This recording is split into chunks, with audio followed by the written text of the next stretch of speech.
Chapter 1. A Boy from Corsica. Napoleon Bonaparte was born on the small island called Corsica in 1769.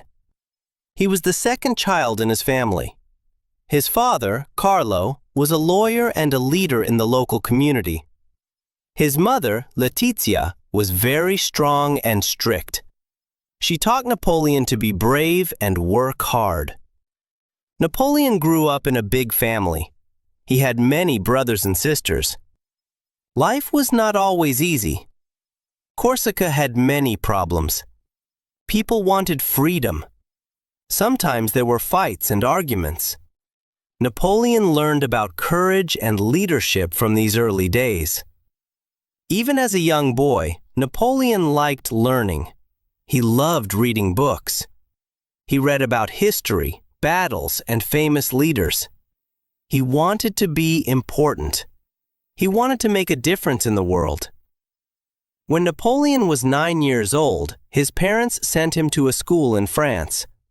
This was far from home. He felt lonely and missed his family. At school, the teachers were strict. The other children laughed at his accent because he spoke Corsican. But Napoleon did not give up. He worked hard. He studied a lot and tried to be the best student he could be. At school, Napoleon learned many subjects. He learned math, history, and geography. He also learned about military skills. This was important because he wanted to be a soldier. Napoleon wanted to lead an army. He dreamed of winning battles and becoming famous. Even as a child, Napoleon was ambitious. He wanted to be strong, smart, and brave. He did not like to lose. If someone challenged him, he tried even harder. His teachers saw that he was different from other children. He was clever and focused. Napoleon's childhood was not easy, but it taught him many lessons. Courage, determination, and intelligence became part of his character. Napoleon's family was not very rich, but they worked hard. His parents gave him a strong education. They wanted him to have a good future. Napoleon promised himself that he would not waste this chance. He would use his mind and his courage to become someone important. By the time Napoleon finished school, he was ready to start his journey as a young officer. He was small in size, but he had a big heart and a sharp mind. This was the beginning of the life of one of the most famous leaders in history. Chapter 2. Napoleon's Rise in the Military. As a young man, Napoleon loved learning. He studied at a military school in France. He worked very hard. He learned about strategy, weapons, and leadership. Even though he was small and not very strong, he had a sharp mind. When he finished school, he became a second lieutenant in the French army. At first, many soldiers did not respect him. He was young and different. But Napoleon did not give up. He studied maps, practiced commands, and watched battles carefully. Soon, war came to France. The country was in danger. Napoleon saw his chance. He fought bravely and made clever plans. People began to notice him. He won small battles, then bigger ones. Every victory made him more famous. In 1793, Napoleon helped the city of Toulon. The city was attacked by enemies of France. Napoleon made a smart plan to capture the city. The soldiers followed his orders, and they won. This was his first big success. After Toulon, Napoleon's career grew quickly. He became a general at a young age. Many people admired him. They said he was brave, smart, and a great leader. But some people were jealous. They did not like that a young man could become so important so fast. Napoleon's rise in the military showed his talent. He was not just lucky. He worked hard, learned fast, and never gave up. His mind was always thinking about new strategies. He dreamed of becoming even more powerful, and the world would soon see how far he could go. Chapter 3: The Italian and Egyptian Campaigns. After becoming a general, Napoleon was given an important job. France wanted to win wars in Italy. Napoleon led the French army there. At first, people were not sure he could do it. He was still young, and the enemy armies were strong. Napoleon studied the maps carefully. He thought about every move. He trained his soldiers well. He knew that courage and smart planning were both very important in war. The Italian campaign was difficult. The mountains were high, the roads were hard, and the enemy was ready. But Napoleon did not give up. He moved his army quickly and surprised the enemy. He won battle after battle. Cities that were once strong fell to him. He also made friends with local people. They admired his clever plans and fair treatment. After Italy, Napoleon's fame grew. People in France were impressed. They called him a hero. But Napoleon wanted more. He wanted to show his talent in other places too. In 1798, he led an army to Egypt. The goal was to fight Britain and take control of trade routes. Egypt was far from France. The journey by sea was long and dangerous. Many soldiers were scared. They did not know what to expect. When they arrived, Napoleon faced new problems. The desert was hot and food was scarce. The soldiers were tired. The enemy had strong armies. But Napoleon stayed calm. He encouraged his men and explained his plans clearly. He said, "Courage and discipline will win the day." Napoleon fought bravely in Egypt. He won several important battles. He also studied the land. He explored the pyramids and ancient ruins. He collected information about Egypt's history and culture. He even worked with scientists and scholars to learn more about the country. Despite victories, the campaign was not perfect. The French Navy was defeated by the British, and Napoleon realized he could not stay in Egypt for long. Still, he returned to France as a hero. The people welcomed him with excitement. They admired his leadership, courage, and clever thinking. Napoleon's campaigns in Italy and Egypt showed the world his talent. He was not only brave in battle, but also smart and ambitious. He had a clear goal: to become one of the most powerful leaders in history. Chapter 4: Napoleon becomes the leader of France. When Napoleon returned from Egypt, France was in trouble. The government was weak. There were problems with money, food, and safety. Many people were unhappy. Some feared that France could fall into chaos. Napoleon saw an opportunity. He knew that he had the skills, the knowledge, and the fame to help his country and to gain power.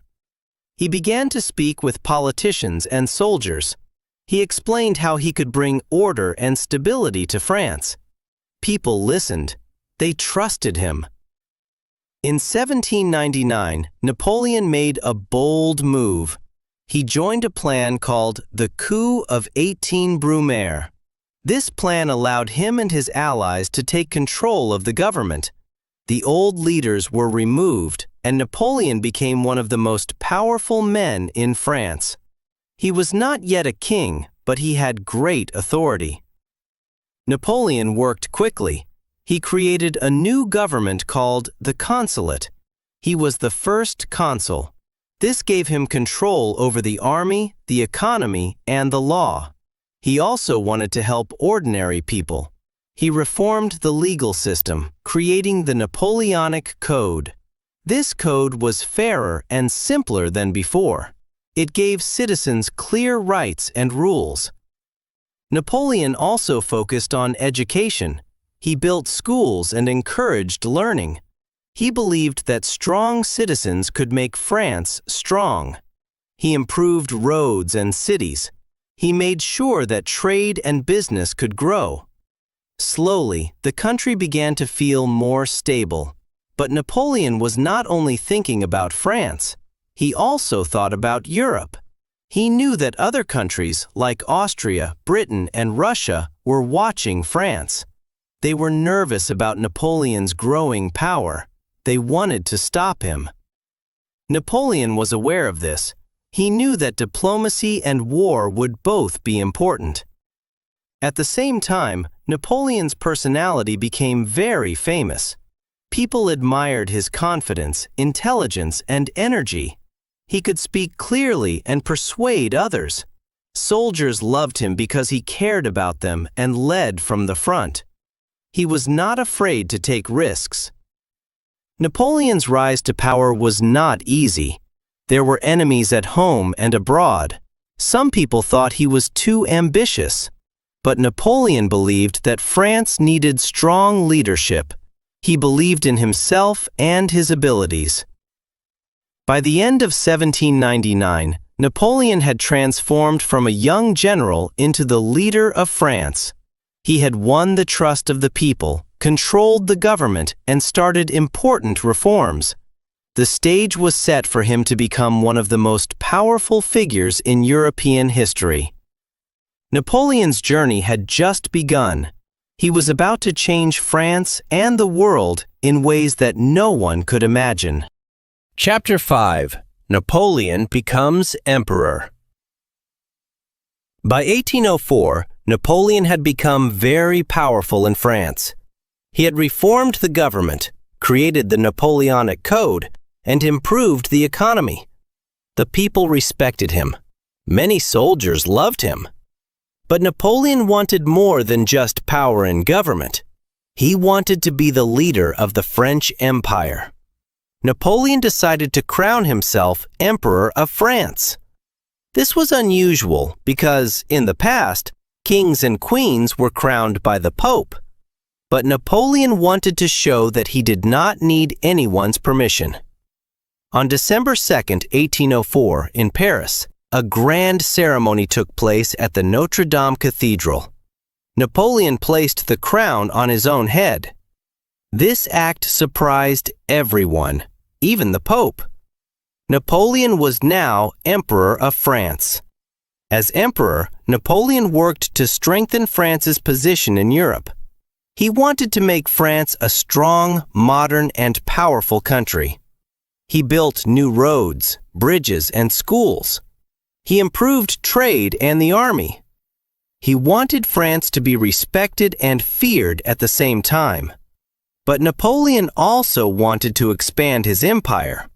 He looked at Europe and saw that many countries were weak or disorganized. Austria, Prussia, and Russia had armies, but they often fought among themselves or had weak leadership. Napoleon believed that he could conquer these countries and unite Europe under French control. In 1805, Napoleon faced Austria, Russia, and Britain in the famous Battle of Austerlitz. This battle is also called the Battle of the Three Emperors, because Napoleon fought against Emperor Francis II of Austria and Tsar Alexander I of Russia. Napoleon's army was smaller than his enemies, but he used clever strategies and surprise attacks. His plan worked perfectly. The French army won a great victory. Many soldiers were amazed by Napoleon's leadership and courage. After Austerlitz, Napoleon's power grew even more. Countries across Europe respected him. Some feared him. He had proven that he was not just a political leader, but also a brilliant military commander. His reputation spread far beyond France. Napoleon also cared about his family. He made his brothers and sisters rulers of different regions in Europe. His brother Joseph became king of Naples. His brother Louis became king of Holland. Napoleon wanted his family to help him control the empire. However, not everyone was happy. Britain, in particular, was still very powerful. Britain had a strong navy and many allies. Napoleon knew that controlling Europe would not be easy. He would face resistance, wars, and rebellions. But Napoleon was confident. He believed in his talent, his army, and his strategy. Napoleon's rise from a young general to emperor showed his ambition, intelligence, and courage. He had changed France forever. He had transformed the government, strengthened the army, and started to build an empire. Chapter 6. Napoleon's Conquests Across Europe. After becoming emperor, Napoleon wanted to expand his empire. He believed that France should control all of Europe. He planned carefully and used his brilliant strategies in battles. Napoleon was not only a political leader, he was a military genius. He understood armies, maps, and the power of speed and surprise. Napoleon's first big campaign after Austerlitz was against Prussia and Austria again. In 1806, he defeated the Prussian army at the Battle of Jena-Auerstedt. His forces were faster and more organized.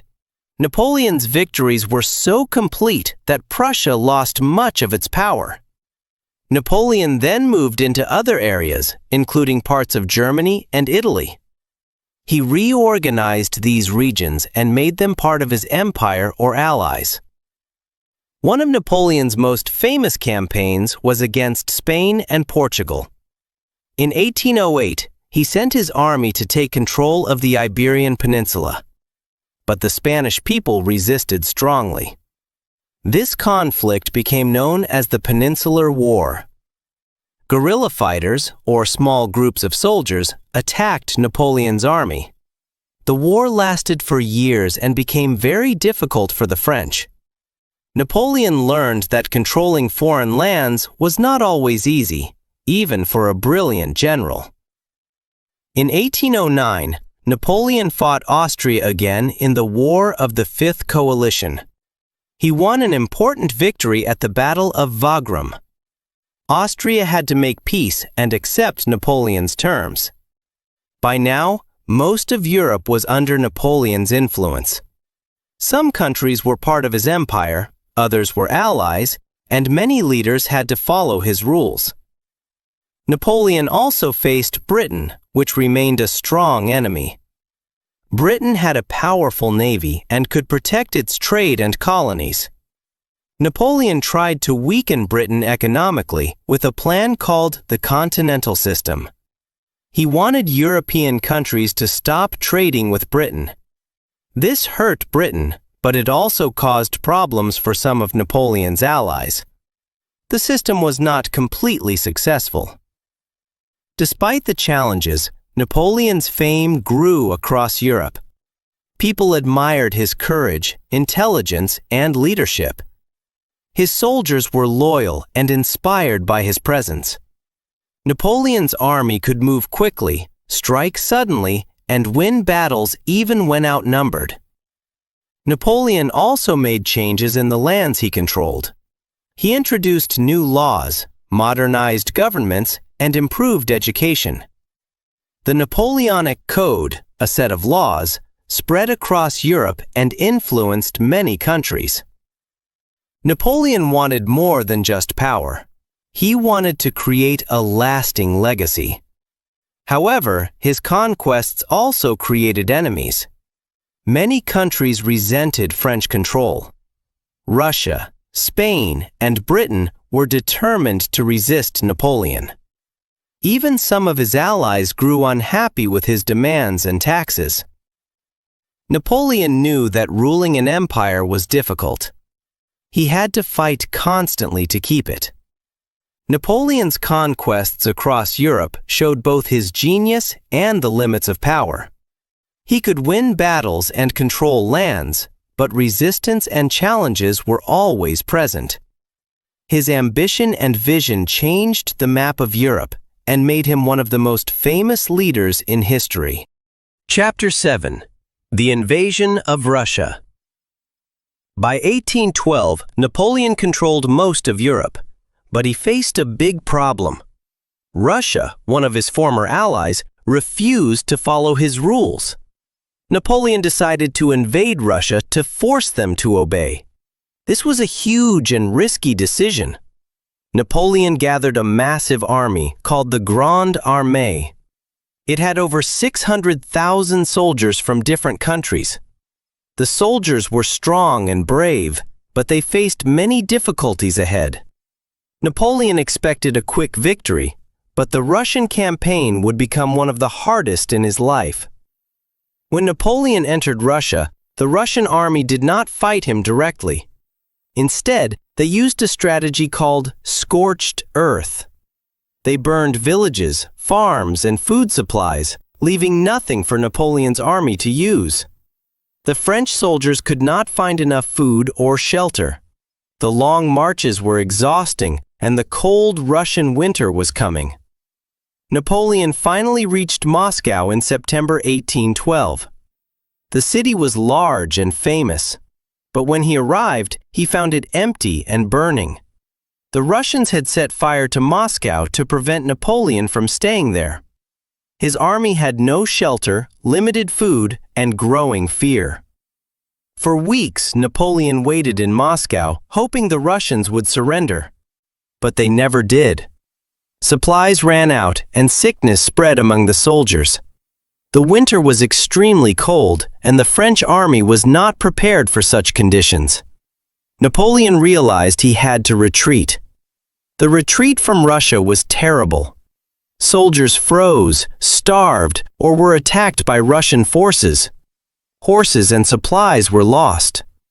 Thousands of soldiers died during the long march back to France. From 600,000 men, fewer than 100,000 returned.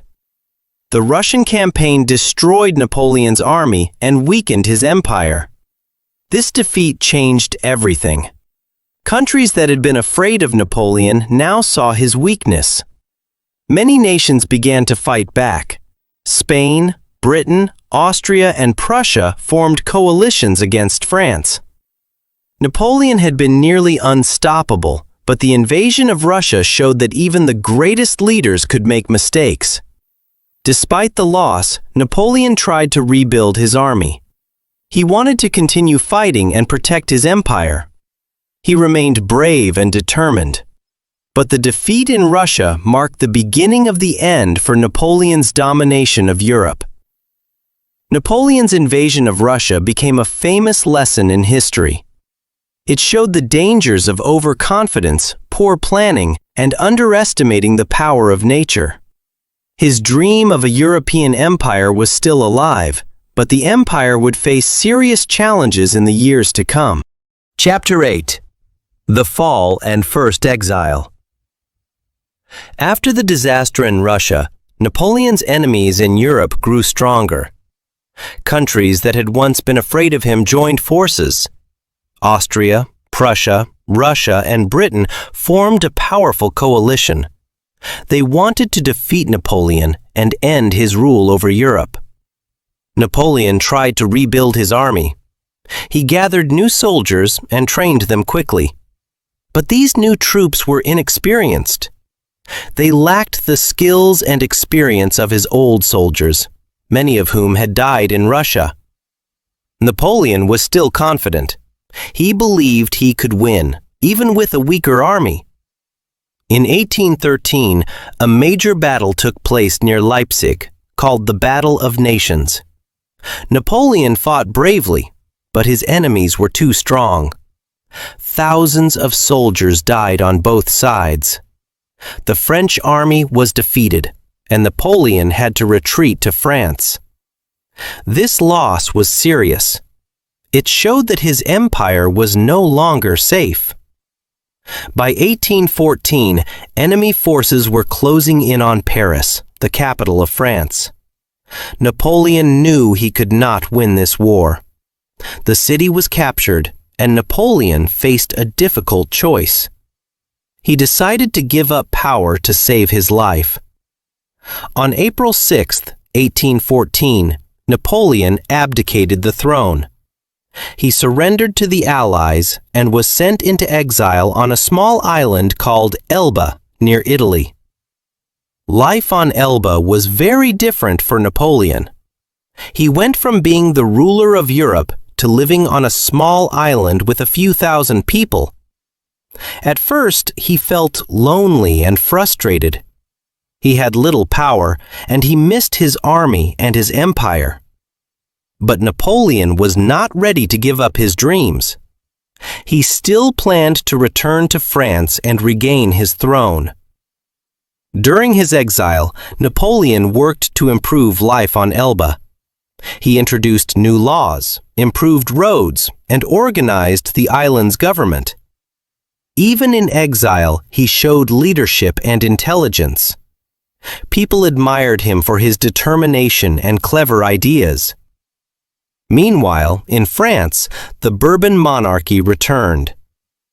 King Louis XVIII became the new ruler, but many French people were unhappy. They remembered Napoleon's rule and the changes he had made. They wanted him back. Napoleon also received news from France. He learned that the French army and people were still loyal to him. This gave him hope. Napoleon made a bold plan. In February 1815, he escaped from Elba. With a small group of loyal soldiers, he sailed back to France. The journey was dangerous, but he succeeded. When he landed, people welcomed him as a hero. His army grew as soldiers joined him. In just a few weeks, Napoleon regained control of France without a fight. This moment marked the beginning of the 100 Days, a short period when Napoleon returned to power. His enemies in Europe were shocked. They had thought he would stay on Elba forever. But Napoleon's ambition and courage surprised everyone. He was ready to fight again, even against the powerful European coalition. The story of Napoleon's return shows his determination, intelligence, and confidence. Even after losing everything, he did not give up. But the 100 Days would lead to another great challenge, the Battle of Waterloo, which would change history forever. Chapter 9. Waterloo and Final Exile. After returning from Elba, Napoleon's time of power was called the 100 Days. For a short time, he ruled France again. People admired him, and many soldiers joined his army. Napoleon wanted to restore his empire and prove that he was still a great leader. But Europe's leaders were not happy. Britain, Prussia, Austria, and Russia quickly prepared their armies to stop him. Napoleon knew he had to act fast. He planned to attack the enemy forces before they joined together. In June 1815, Napoleon led his army into Belgium. There he met the British and their allies in a village called Waterloo. This battle would decide the future of Europe and Napoleon's life. The Battle of Waterloo began on June 18, 1815. Napoleon's soldiers were brave and skilled. They attacked the British lines many times. Napoleon used clever tactics and tried to break the enemy army in pieces. But the British, led by the Duke of Wellington, were strong and well prepared. They held their positions despite heavy attacks. Meanwhile, the Prussian army, led by General Blücher, was marching to support the British.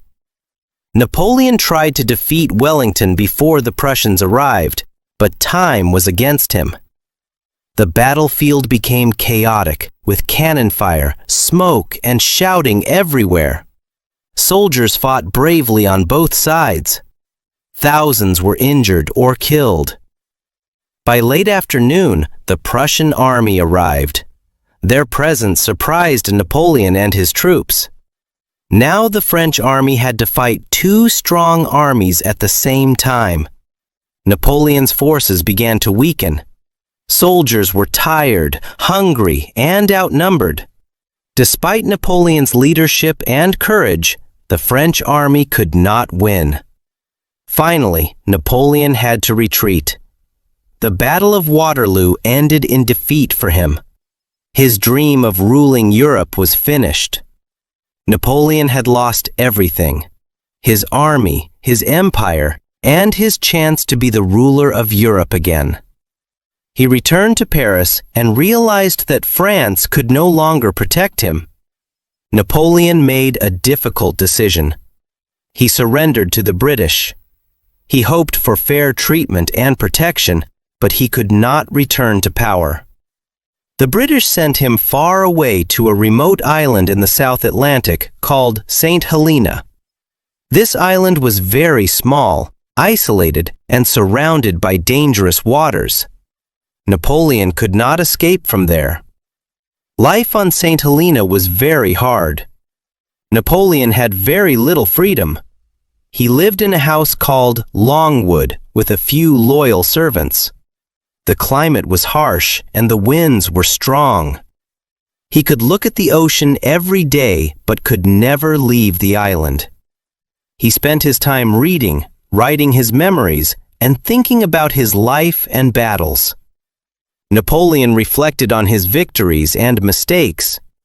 He thought about the battles he had won and lost, the countries he had ruled, and the people he had inspired.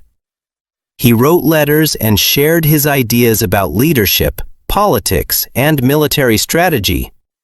Even in exile, Napoleon remained intelligent and ambitious in his thoughts. Over the years, Napoleon's health became weak. He suffered from illnesses that slowly made him weaker and weaker. On May 5, 1821, Napoleon Bonaparte died at the age of 51. His death marked the end of one of the most remarkable lives in history. Napoleon's story teaches us about courage, ambition, and determination. He rose from a small island boy to the Emperor of France. He won many battles, changed Europe's history, and inspired people around the world. Even though he was eventually defeated, his leadership, vision, and bravery are remembered today. Napoleon Bonaparte's life shows that ambition and talent can lead to great success, but pride, enemies, and miscalculations can also lead to defeat. His story remains one of the most fascinating in history, filled with lessons about power, strategy, and the human spirit. Thank you, my friends, for listening to the incredible story of Napoleon Bonaparte. We have followed him from a small boy on the island of Corsica to the powerful Emperor of France. We saw his victories, his clever strategies, his courage, and also his defeats and challenges. Napoleon's life was full of lessons. He showed us that with hard work, ambition, and determination, we can achieve great things. But he also reminded us that even the strongest leaders can face failure. Remember, learning English through stories like this helps you in many ways. You practice listening slowly and clearly. You learn new words and phrases in context. You can imagine the story in your mind and think in English. So keep listening, keep repeating, and keep enjoying stories in English. The more you practice, the stronger your English will become. I hope you enjoyed this journey through Napoleon's life. If you liked this story, don't forget to like the video, subscribe to the channel, and share it with your friends. There are many more amazing stories to come, and I'm excited for you to join me on the next adventure. Stay curious, stay motivated, and keep learning English, my friends. Bye for now.